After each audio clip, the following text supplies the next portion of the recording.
Joining us now is political analyst Jim Warren, executive editor of NewsGuard, which rates the credibility of news and information sites. Good morning, Jim. Morning, guys. I was just wondering, a father of a teenager and a college sophomore obsessed with social media, are you necessarily obsessed with internet outages?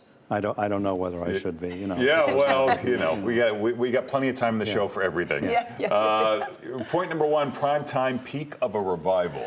Yeah, just imagine, after 4 indictments, 1 criminal conviction, 1 assassination attempt, this remarkable political resurrection sort of peaked last night in Milwaukee by Trump. And even though there was a lot of dissonance and a lot of conflicts in what they were saying for 4 nights, they were heralding President Reagan at the same time, bashing almost all of his policies. It was all in all a pretty unified, very raucous convention that one could not have imagined previously.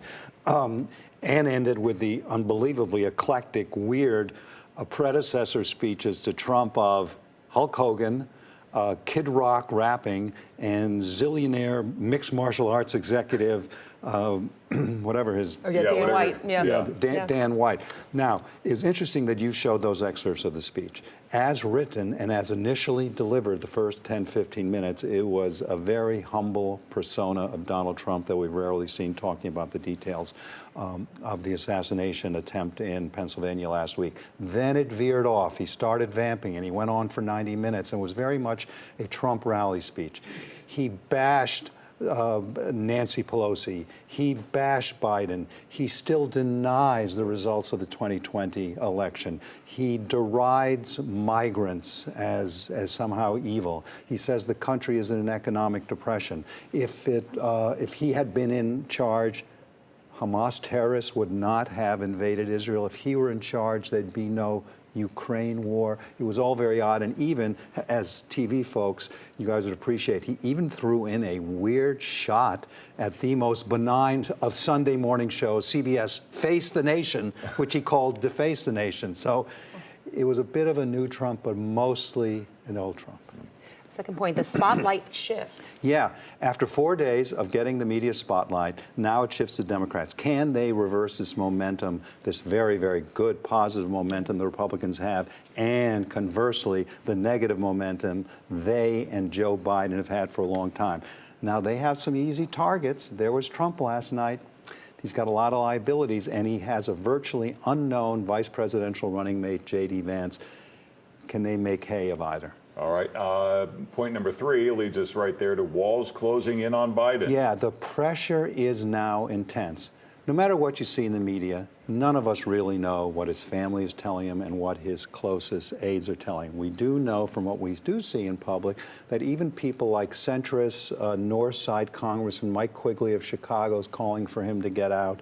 And Nancy Pelosi is strongly suggesting that's the same. People who are called aides to former President Obama are saying that. I would say he has about a week at the most to make a decision, and right now the odds would suggest he might be getting out. 50 years ago at this time, the only reason Richard Nixon got out amid the Watergate scandal was 3 prominent Republicans, 3 really prominent Republicans came to the White House and said, you got to get out. He got out the next day. And speaking of that, is Kamala Harris inevitable?